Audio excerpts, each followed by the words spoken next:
This is your next practical of the gelatinization.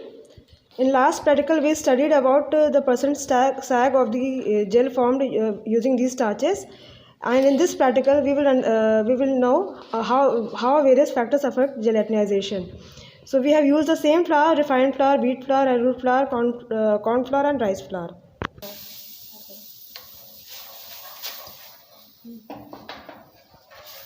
We are repeating the same procedure as we have done in last practical. We will prepare gel of refined flour using water, but along with water now we will add some sugar to see the effect of sugar on gelatinization.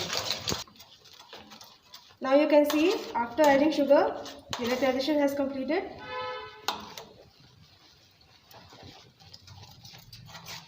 Well-formed gel of refined flour has been prepared. Now we will pour this refined flour gel in petri plates. Now we are pouring the refined flour gel into petri plates. We are repeating the same practical with other flour. This is wheat flour and we have added sugar into it to see the effect of gelatin. This is your arrowroot solution.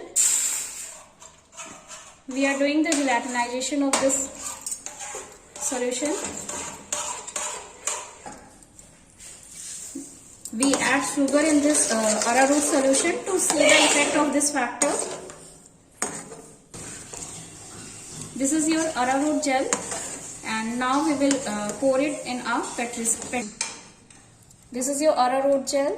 We will pour in the petri plates. This is your corn flour gel. These are the five flour gel formations and with a sugar treatment. This is corn starch gel, and we'll add sugar in this variation, salt in this variation. Now we will take the factor salt by the effect of salt in gel formation. This is corn starch. This is variation of corn starch using lemon juice. We have added corn and water mixture, and now we'll add some lemon juice with it.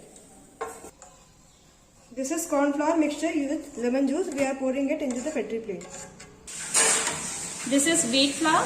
We are adding cold water, and now we will add lemon drops to see the effect. This is your rice flour gel. Sorry, it's refined flour gel with lemon treatment. This is your rice flour starch. We have added lemon into it, and we have poured into the petri plate, and we have prepared all variations of the rice flour and other flours with using lemon. Now we will check the effect of oil in gelatinization, and we will use the corn flour solution. Now we are pouring this in petri plates. This is corn flour gel with oil treatment. This is wheat flour variation using oil. This is wheat flour variation using oil. Now we are pouring it into the petri plate.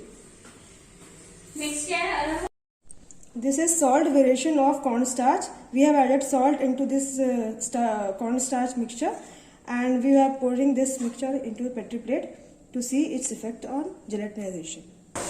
This is your wheat flour gel with salt addition to see the effect of salt in gel formation. This is your arrowroot gel with salt treatment. These are the all variations of various treatment.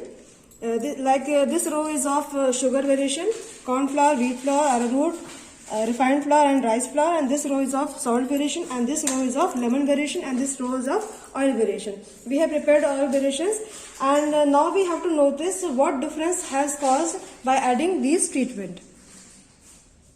These are the variation of the salt variation of using a different kind of flour: corn starch, refined flour, wheat flour, arrowroot and rice flour.